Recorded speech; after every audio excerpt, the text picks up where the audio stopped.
तो आज मैं ऐसे एक योग के बारे में आपके साथ डिस्कस करने वाला हूँ जो शनि राहु का योग है, जो मल्टी मिलियनियर्स या मल्टी मिलियन डॉलर पैसा कमाने का योग है। लेकिन जब मैंने इसके ऊपर एक वीडियो डाला था तो बहुत सारे जो बुद्धिजीवी है उन्होंने मैसेज किया था, कमेंट किया था एक्चुअली, कि ये बहुत ख़राब योग है, बहुत ये योग है। मुझे पता नहीं है क्यों, जब तक किसी के पास किसी सब्जेक्ट का अगर नॉलेज नहीं है तो ऐसे ही कमेंट क्यों करते हैं। अब आप लोगों को मैं कहना चाहता हूँ जो बिना सोचे समझे कुछ भी ख़राब कमेंट करते हैं, आप अगर इस सब्जेक्ट के बारे में कुछ पता नहीं है, इसके बारे में कभी पढ़ा नहीं है, ऐसे ही आप किसी के यूट्यूब वीडियो देखकर कहीं भी देखकर अगर आपको थोड़ा नॉलेज है तो आप जस्ट कमेंट मत कीजिए। कमेंट तभी कीजिए, सिर्फ मेरे वीडियो पे नहीं, हर किसी के वीडियो में, चाहे वो किसी भी सब्जेक्ट के ऊपर बात करते हो। जब तक उस सब्जेक्ट के बारे में आपके पास पूरा नॉलेज ना हो तो आप कुछ खराब कमेंट मत कीजिएगा, क्योंकि आपके एक खराब कमेंट के वजह से जो ये इस वीडियो को देख के अपने लाइफ को चेंज कर सकता है, जो लाइफ में एक पॉजिटिविटी पा सकता है, वो अगर ये कमेंट पढ़ ले उनका मोटिव डाउन हो सकता है। और ऐसे होता भी है। मेरे पास बहुत ने मैसेज किए कि सर ऐसे ऐसे कमेंट आते हैं, तो क्या ये सच में ऐसा है? तो मैं आप लोगों को कहना चाहता हूँ जो मेरे इस वीडियो को देख रहा है, क्या आप उस व्यक्ति को विश्वास करोगे कि जिसके पास कुछ नॉलेज नहीं है, बस हर सब्जेक्ट में इनको अपना ज्ञान देना है, अपना बुद्धि दिखाना है? या आप उसके ऊपर विश्वास करोगे जो इस सब्जेक्ट के ऊपर, सिर्फ एस्ट्रोलॉजी नहीं, कोई भी सब्जेक्ट के ऊपर जो ज्ञान लेके बैठा हुआ है, जो इसमें एक सब्जेक्ट के ऊपर खुद पढ़ के कुछ उस पर अध्ययन करके बात कर रहा है, उसको बिलीव करोगे? ये आपके ऊपर है। ये जो है धीरूभाई अंबानी का चार्ट है, और ये जो जितना भी आप चार्ट देख रहे हो ये एस्ट्रोसैज से मैंने लिया है। आप जाके इसको एस्ट्रोसैज में देख सकते हो। अभी देखो, जब भी आपको कोई योग देखना है या तो कोई कॉम्बिनेशंस देखना है, आप कैसे देखोगे? तो सबसे बड़ा जो कॉम्बिनेशन होता है ना, वो शनि राहु का कॉम्बिनेशन है। अगर आपके कुंडली में शनि राहु का योग है, तो योग मतलब शनि राहु का अगर कॉम्बिनेशन है, तो या तो ये आपको मल्टी मिलियनर बना देगा, या तो आपको एक एक पाई का मोहताज बना देगा। क्योंकि ये जो योग है ना, ये एक पिशाच योग भी है जो आपको दर बदर भटकाते रहते हैं। ये भी कर लूँ, वो भी कर लूँ, किसी में परफेक्टली नहीं करेगा। लेकिन यही योग है, क्योंकि शनि जो है कर्म कारक है, Rahu is all about expansion and focus. जब ये योग अपने काम को एक्सपांशन करने में आ जाएंगे, जो व्यक्ति फुल्ली फोकस के साथ, उसको कोई नहीं रोक पाएगा। और ऐसे ही आप देखो, ये धीरूभाई अंबानी का कुंडली, और आप कैसे देखोगे कि शनि राहु का युति है? वो देखने के लिए आपको देखना पड़ेगा शनि जिस भी हाउस में बैठा है, जिस भी हाउस में, जैसे कि ये शनि यहाँ पे सेकंड हाउस में बैठा हुआ है, अगर शनि से सेकंड हाउस में कोई बैठा हो या शनि के 12th हाउस में कोई बैठा हो, तो ये 12-12 का कॉम्बिनेशन हो गया। या शनि के ट्राइन में कोई बैठा हो, जैसे कि 1, 5, 9, जैसे शनि यहाँ बैठा है 1, 2, 3, 4, 5, 6, 7, 8, 9, ठीक है। उसके बाद शनि के 7वें जो दृष्टि है, उसका मतलब 1 और 7, तो शनि यहाँ बैठा है, 7वां दृष्टि कहाँ है? यहाँ। तो यहाँ पे 7वां दृष्टि में कोई भी नहीं है। और शनि के आगे और पीछे कौन है? राहु है, चंद्रमा है और सूर्य है, और ट्राइन में जुपिटर है। तो ये शनि, राहु, चंद्रमा, सूर्य और जुपिटर का कॉम्बिनेशन दिखा रहा है। और यहाँ पे शनि राहु का युति है। यहाँ पे डिग्री भी कंसीडर होते हैं, डिग्री वाइज कितना क्लोज कॉन्जंक्शन में है उसे देखना होता है। तो शनि के साथ जो भी कॉन्जंक्शन में आएगा, क्लोज कॉन्जंक्शन, उस रिलेटेड अगर काम करोगे तो आपका कर्म जो है ना वो बहुत ही आगे जाएगा। तो जैसे कि देखो, यहाँ पे आप देख सकते हो जो मैंने आपको बोला कि शनि के आगे पीछे, इसका मतलब शनि के 12वें और दूसरे घर में जो बैठा हो, शनि के ट्राइन में जो बैठा हो, शनि के 7वें दृष्टि में जो बैठा हो, तो ये शनि के साथ कॉम्बिनेशन दिलाएगा, क्योंकि शनि कर्म कारक है और राहु इज एक्सपांशन। तो ये अगर एक्सपांशन, चीज़ों को फैलाने के बारे में सोचेंगे, तो ये आपके कर्मों को इतना हाइट तक लेके चला जाएंगे यही राहु कि ये आपको एक्सपोनेंशियली गेन दे देगा, क्योंकि राहु जो है ना वो बहुत ही एक्सप्लोसिव है, बड़ा है, वो छोटी सोच, छोटा कभी नहीं सोच सकता। जो व्यक्ति शनि राहु लेके बैठा है, अगर वो अपने काम को एक्सपेंशन करने के बारे में नहीं सोचेंगे तो वो हमेशा इनसिक्योर रहेंगे। आप देखो, आप हमेशा इनसिक्योर रहेंगे, अंदर में एक अननोन फियर रहेगा, डर रहेगा कि मैं क्या करूँ, मेरा करियर आगे बढ़ेगा, काम आगे बढ़ेगा कि नहीं बढ़ेगा। ये राहु एक डर बिठा देता है आपके कुंडली में।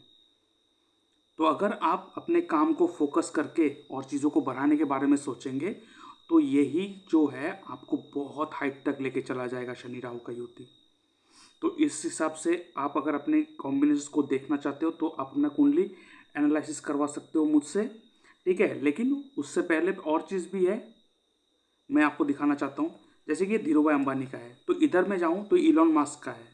अभी इलॉन मस्क के साथ वीनस के साथ देखो कौन है, शनि के साथ वीनस है। वीनस क्या है? पैसा। शनि क्या है?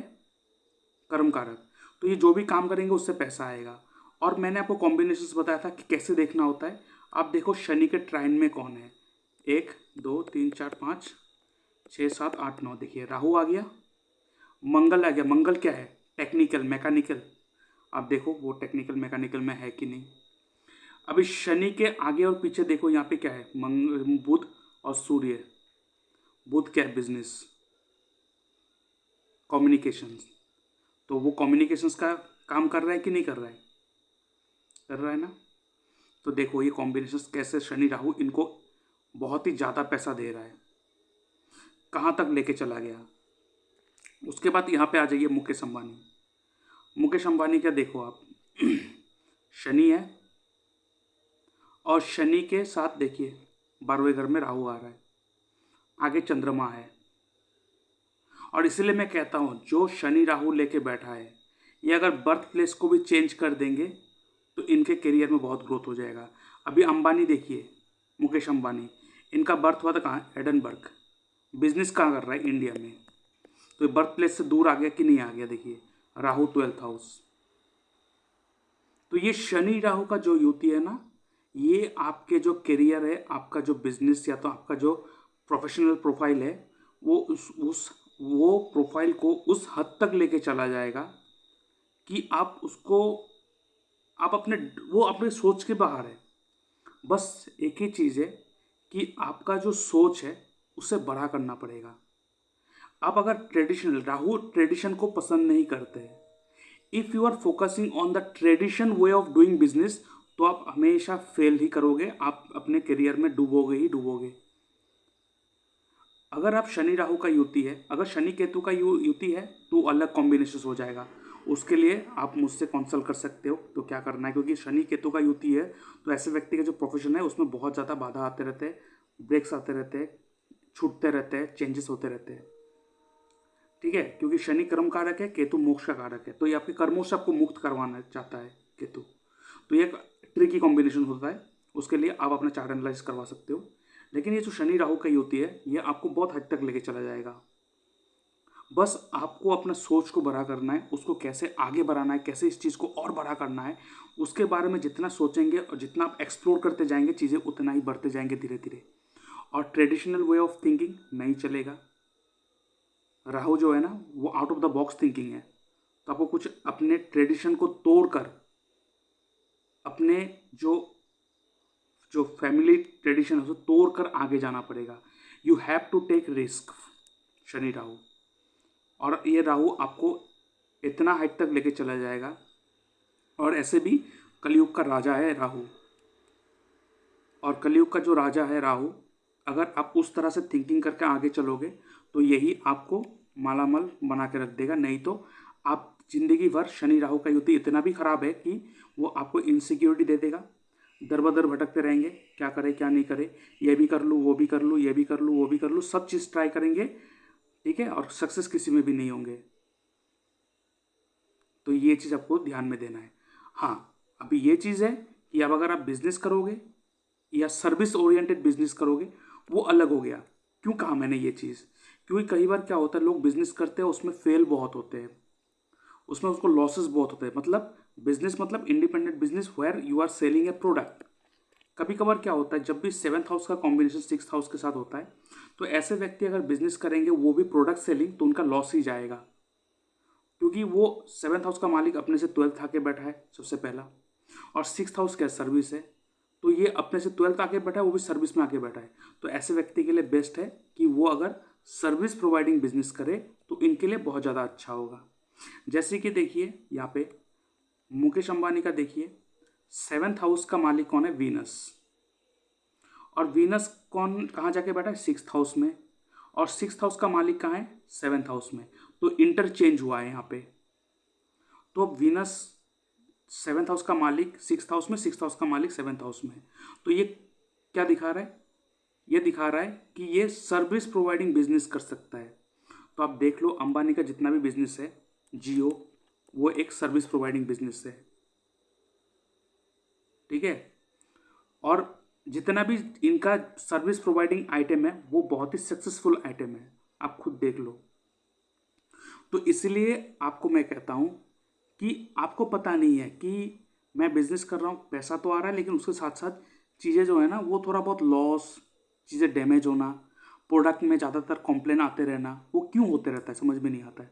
वो ऐसे इसीलिए होता है क्योंकि जब 7th हाउस का मालिक का रिलेशन 6th हाउस से हो जाएगा, ऐसे व्यक्ति अगर प्रोडक्ट सेलिंग में जाएंगे तो इनका प्रोडक्ट अच्छा होने के बाद भी, ये जब किसी को सेल करने के बाद भी उसमें कंप्लेन आ जाएगा इनके पास, और ये इरिटेट हो जाएंगे, फ्रस्ट्रेट हो जाएंगे कि ऐसा क्यों हो रहा है मेरे साथ।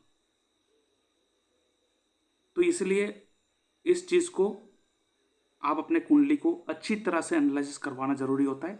बस आपको एक चीज़ ध्यान में रखना है कि शनि और राहु का युति अगर है तो आपको सोच, आपका जो बिजनेस करने का जो तरीका है ना, वो बहुत ही हायर मतलब लेवल तक लेके जाना होगा अपना जो थिंकिंग है, तो ही आप बहुत अच्छे लेवल तक पहुंचोगे। और अब देख लो, मैं ये अगर झूठ कह रहा हूँ तो अब देख लो, जितना भी मल्टी मिलियनियर्स है उनका कुंडली निकाल लो और सब में देख लो शनि राहु का युति है।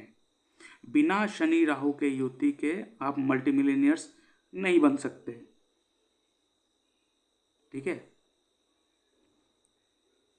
तो आप अपना चार्ट एनालिसिस करवाइए और ऐसे ही किसी के बात में मत आइएगा, नहीं तो क्या होगा, आप खुद कन्फ्यूजन में रहेंगे लाइफ में और खुद प्रॉब्लम फेस करते रहेंगे। तो अभी के लिए इतना ही। जय श्री कृष्णा। और इसके साथ मैं अपने व्यूअर्स को कहना चाहता हूँ, अगर आप अपना बर्थ चार्ट एनालिसिस करवाना चाहते हो, अगर चाहते हो जो आपका प्रॉब्लम है वो मैं सॉल्व करूँ, तो आप मेरे इस व्हाट्सएप नंबर पे अपना date of birth, time of birth, place of birth, आपका नेम जेंडर लिख के भेज सकते हो, और आपका जो सवाल है वो लिख के भेज सकते हो। उसके ऊपर मैं एक डिटेल वीडियो बना के यूट्यूब में अपलोड कर दूंगा और उसका लिंक आपके साथ शेयर कर दूंगा, जिसके लिए मैं चार्ज करता हूँ 300 रुपीज़ ओनली। आप मेरे इस UPI नंबर पर पेमेंट करोगे, उसका स्क्रीनशॉट भेजोगे, और आपका जो एनालिसिस है वो हफ्ते भर में 7 दिन के अंदर आपको एनालिसिस मिल जाएगा। लेकिन आपको जो डाउट है, जो प्रॉब्लम है, आपको लगता है वो मुझसे बात करके सॉल्व हो सकता है, तो आप एक फ़ोन कॉल अपॉइंटमेंट बुक कर सकते हो, जिसके लिए मैं चार्ज करता हूँ 550 रुपीज़ ओनली। आप इस UPI नंबर पर पेमेंट करोगे सेम वे, और उसका स्क्रीनशॉट भेजोगे, उसके बाद मैं आपको एक डेट एंड टाइम दे दूंगा, उस दौरान मैं आपसे बात करूंगा और आपका जो प्रॉब्लम है वो सॉल्व करूंगा, ठीक है। और अगर आपका जो टाइम है वो परफेक्ट नहीं है, आपको लगता है मेरा डेट तो ठीक है, टाइम आपका करेक्ट नहीं है, तो आप बर्थ टाइम रेक्टिफिकेशन करवा सकते हो, जिसके लिए मैं चार्ज करता हूँ 2100 रुपीज़ ओनली। आप मेरे UPI में पेमेंट करोगे, उसका स्क्रीनशॉट भेजोगे, उसके बाद आपका जो जितना भी डिटेल्स है, आपके पास जितना भी जानकारी है आपके डेट ऑफ बर्थ के बारे में, तो आप वो सारे भेजोगे। उसके बाद मैं फ़ोन कॉल में आपके साथ डिस्कशन करूँगा, जितना ज़रूरी है वो सवाल पूछूंगा, उसके बाद मैं आपका जो बर्थ चार्ट है उसको रेक्टिफाई करके दूंगा। और उसके साथ साथ अगर आपको लगता है कि आपके घर में वास्तु का इशू है, कोई प्रॉब्लम हो रहा है, बहुत सारे चीज़ करवाने के बाद भी सॉल्व नहीं हो रहा, तो आप मुझसे वास्तु कंसल्टेंसी भी ले सकते हो, ठीक है, कंसल्टेशन ले सकते हो वास्तु का, जो मैं एस्ट्रो वास्तु के मदद से मैं आपको गाइड करूंगा। मोस्ट इंपॉर्टेंट है एस्ट्रो वास्तु को साथ में लेके चलना। ओनली घर का वास्तु करेक्ट करवाने से सबका लाइफ चेंज नहीं होता है, ठीक है। हमारा जो घर होता है वो हमारे कुंडली के हिसाब से अगर बना हो तो बहुत अच्छा होता है। तो इसलिए मैं चार्ज करता हूँ 12,000 रुपीज़ ओनली, ठीक है। और उसके बाद अगर कोई साइट विजिट करना है, कॉमर्शियल प्लेसेस देखना है, इंडस्ट्रियल वास्तु करना है, तो उसके लिए जो मेरा फीस है वो वेरी करेगा, वो चेंजेबल है, वो जगह साइट और जगह देख के चेंज होगा फीस। लेकिन जो मेरा ऑनलाइन वास्तु कंसल्टेंसी का जो फीस है वो 12,000 से स्टार्ट होता है। आप मेरे UPI नंबर पेमेंट कर सकते हो, और उसके बाद मैं आपको आपका जो घर का वास्तु है वो ठीक करवा के दूंगा। और उसके साथ मैं छोटा सा जानकारी देना चाहता हूँ, ये है मेरा ई बुक एस्ट्रोलॉजी एंड डिजीज़। ये मैंने डिजीज़ के ऊपर लिखा है, बीमारी के ऊपर लिखा है कि बीमारी किस लिए होता है, किस घर के वजह से हो रहा है, किस प्लेनेट के वजह से आपके साथ वो बीमारी हो रहा है, और उसको कैसे आप जान पाओगे और उसको कैसे ठीक कर पाओगे, ऐसा रेमेडी मैंने यहाँ पे लिखा है। और साथ में बहुत सारे जो बीमारी है, क्रॉनिक डिजीज है, जैसे शुगर हो गया, ठीक है, ऐसे भी जो क्रॉनिक डिजीज है उसको भी कैसे हील कर सकते हो विद द हेल्प ऑफ मंत्र, हुमा एंड डोनेशन करके आप उसकी हेल्प कर सकते हो। इसका जो लिंक है वो मैंने डिस्क्रिप्शन बॉक्स में मैंने दे के रखा है, वहाँ से आप परचेस कर सकते हो ओनली 99 रुपीज़। आप मेरे यूपीआई नंबर पेमेंट करोगे, उसका स्क्रीनशॉट भेजोगे, उसके बाद इस पीडीएफ का जो पासवर्ड है मैं दे दूंगा, उसके बाद उस पीडीएफ को आप ओपन कर सकते हो, ठीक है। और उसके साथ आप देख सकते हो ये है नक्षत्र त्रिपाप चार्ट, ठीक है। ये जो नक्षत्र त्रिपाप चार्ट है ये ऐसा चार्ट है जो आपके एक साल के प्रेडिक्शन ये देता है। मतलब जिस तारीख को आपका बर्थडे होगा उस तारीख से लेके अगले तारीख तक पूरे एक साल आपका कैसा जाएगा, ये नक्षत्र त्रिपाप चार्ट कहेगा। ये चार्ट जो है ना पहली बार मैंने यूट्यूब में लाया हूँ और आज तक कभी किसी ने इसके बारे में जिक्र नहीं किया है, लेकिन ये बहुत इफेक्टिव रिजल्ट देता है। चाहे आप कुछ भी इंपॉर्टेंट काम करो, अगर उस समय कोई भी पापी प्लैनेट का रूल होगा तो वो काम आपका खराब ही जाएगा। कैसे, आप देख सकते हो यहाँ पे मैंने एज ये सब लिख के रखा है, ठीक है। आप देख सकते हो यहाँ पे मैंने एज लिख के रखा है ये सब, और उसके नीचे प्लेनेट है। मतलब आपका पूरा एक साल को 4 महीने 4 महीने 4 महीने 3 ग्रुप में बांटा गया है, और उस 4 महीने को कोई एक प्लेनेट रूल करेगा। अगर यहाँ पे कोई नैसर्गिक पापी प्लेनेट का रूल होगा तो आपके लिए बहुत खराब जाएगा, और वहाँ पे अगर नैसर्गिक शुभ प्लेनेट का रूल होगा तो आपके लिए बहुत अच्छा जाएगा, ठीक है। यहाँ पे आपके कुंडली के साथ कोई भी ताल्लुकात नहीं है, चाहे आपके कुंडली में शनि अति योग कारक हो, चाहे आपका लगन का मालिक हो, लेकिन नक्षत्र त्रिपाप चार्ट में वो पापी प्लेनेट का जैसा ही एक्ट करेगा, ठीक है। अभी यहाँ पे देखो, अब यहाँ पे राहु है, यहाँ पे जुपिटर है, मंगल है, तो मंगल और राहु दोनों पापी प्लेनेट है और बीच में जुपिटर है। तो ये अगर आपका एज 18 या 54 है, उस समय अगर कुछ नया काम कर रहे हो तो ये जो सेकंड का जो 4 महीना होगा उस समय करोगे तो आपके लिए अच्छा होगा, लेकिन उसके पहला 4 महीना और लास्ट का 4 महीना करेंगे तो वो आपके लिए बैकफायर हो जाएगा। क्यों, पापी प्लेनेट का रूल है। और अगर उस समय कोई तीनों के तीनों पापी प्लेनेट अगर रूल करेगा आपके कुंडली में, तब तो ये बहुत ही खराब जाएगा। जैसे देख सकते हो यहाँ पे शनि मंगल राहु, अगर तीनों के तीनों पापी प्लेनेट है तो उस साल तो आपके लिए बहुत खराब जाएगा। और ये मैरिज में भी बहुत इफेक्ट करता है। मतलब आप मैरिज मिलन कर ली, आपके अच्छा टाइम आपने देख लिया, अच्छा टाइम निकल के आपने मैरिज करने की स्टार्ट कर दी, लेकिन जब आपने मैरिज करने बैठा उस समय अगर कोई पापी प्लेनेट का रूल होगा तो वो मैरिज करने के बाद भी उस समय प्रॉब्लम होता है। तो आप बहुत सारे देखे होंगे ना कि मैरिज करने के बाद भी इतना प्रॉब्लम क्यों आ रहा है, मैंने कुंडली मिलान की, बहुत सब कुछ करवा लिया, फिर भी प्रॉब्लम है। क्यों, वो इसलिए है क्योंकि उस समय पापी प्लेनेट का रूल था, जिसके कारण आपको ये फेस करना पड़ा। तो इसलिए मैं कहूँगा इस चार्ट को आपके साथ रहना चाहिए। यहाँ पे टोटल 27 नक्षत्र के बारे में डिटेल्स दे के रखा है, आप अपने नक्षत्र को निकालिए और उसके हिसाब से अपना चार्ट देखते रहिए। लेकिन यहाँ पे कौन सा एज आपको देखना होता है, देखिए यहाँ पे सब एज लिख के रखा है, आपको यहाँ पे रनिंग एज को देखना होता है। मान लीजिए आपका एज है 33 कंप्लीट, 34 चल रहा है, तो अभी जो चल रहा है उस एज को पकड़ना होता है। यहाँ पे रनिंग एज को पकड़ते हैं, ना कि कंप्लीट एज को, ठीक है। ये आपको ध्यान में रखना है। तो आपको अपना नक्षत्र देखना है, उसके बाद आपका रनिंग एज क्या चल रहा है वो देखना है, और उस हिसाब से आपको अपना देखना है कि कैसा जाएगा ये साल, कोई नया काम स्टार्ट करना है कि नहीं करना है। तो ये नक्षत्र चार्ट, त्रिपाप चार्ट जो है आप अवेल कर सकते हो। डिस्क्रिप्शन बॉक्स में मैंने लिंक दे के रखा है, और उसके साथ साथ इसका जो अमाउंट है जो मैं चार्ज करता हूँ that is 111 rupees, only 111 rupees आप पे करोगे। और उसके बाद मैं आपको इसका पासवर्ड दे दूंगा, आप उस पीडीएफ को ओपन कर सकोगे, ठीक है।